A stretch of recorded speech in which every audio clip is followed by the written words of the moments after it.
time. I appreciate the introduction, and as was referenced earlier, I do work for the Women's Refugee Commission.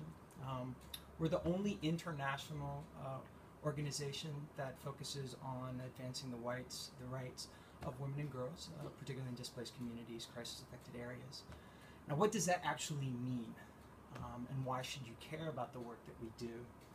To answer that question, I'd just like to start with a story and take you back to some work in South Sudan that we recently were able to do.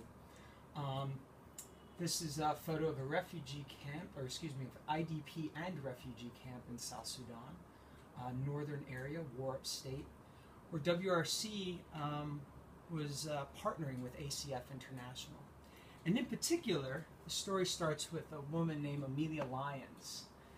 And Amelia, as many of you might know, in December of 2013, there was some civil unrest, and many humanitarian workers had to leave their posts in South Sudan, and Amelia was one of them.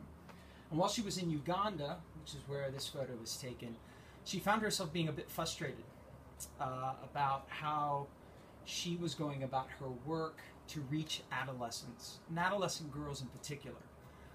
She was reporting on certain indicators, but she found herself really overwhelmed by the amount of information that was being thrown at her, as well as sort of an inability to really hone in, really target, and understand who was the community that she was trying to serve. When I asked her one time what that meant, she said, I do a lot of copy-paste. This is my way of presenting that, right? We all do Control-C, Control-V, whether we're doing reporting or even our program design. What does a curriculum look like for girls? How do we link girls to health services that they need? How do we make sure that they're collecting firewood safely, that they might have access to alternative fuel sources, et cetera, et cetera.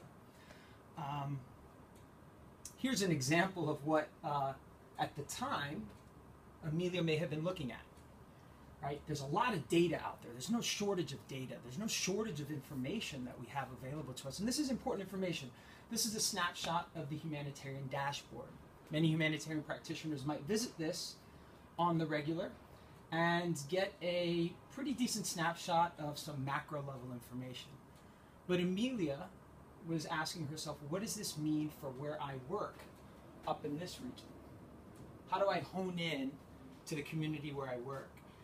And WRC was also grappling with the same question with funding from OFDA.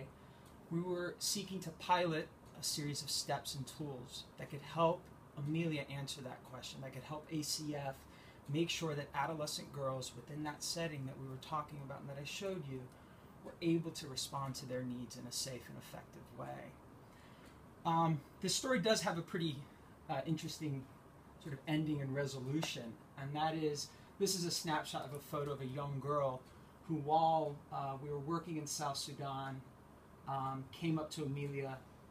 Her name's Ayen, and Ayen heard about the work that was taking place within the camp setting. And we later learned through focus group discussions that she wants to be the first female president of South Sudan. Right? Now, the odds, many might say, are stacked against her. But she does have the capacity to actually achieve that goal.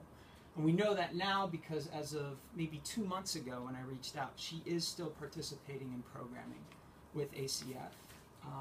And who knows if that link would have been made without some of the steps and tools that we were able to pilot there. So with that,